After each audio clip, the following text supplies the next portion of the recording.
No, mga kaibo, no? So, natapos yung ating general cleaning at ginagawa natin yung regularly para maging healthy at malinis at disinfected lahat ng bawat cage nila, mga poop tray, everything, mga pinagkakain na nila, no? All the vitamins and foods, ayun sila, no?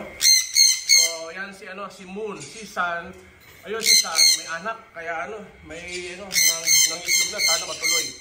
Ito yung bagong salta natin, siya si Winter, Indian ringneck, at siya si Summer, no? So, welcome to the club, to the family. Ayun, si Shopee at si Lazada. So, ayan, masaya na naman siya at malinis na naman. Tapos sumasayaw yan kapag sobrang saya nila.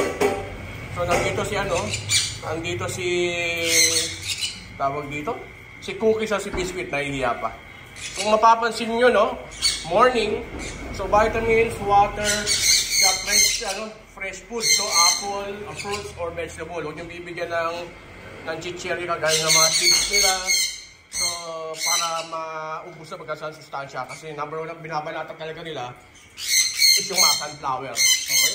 So, ito, meron tayong mga peanuts. So, after na natin ibibigay. And then, meron tayong mix. Ayan, di natin pinagsasabay. Or yes, hindi sila kakain ng fresh foods nila. So, gulay and mga vegetables and fruits para maging balance yung diet nila. Okay po? So, maraming salamat. Hope you like this video. Sana nagbigay ng konting tips sa inyo. O, shoutout na kayong lahat. O, mga kulangots. O, yun. Yan. Okay. Shoutout na kayo.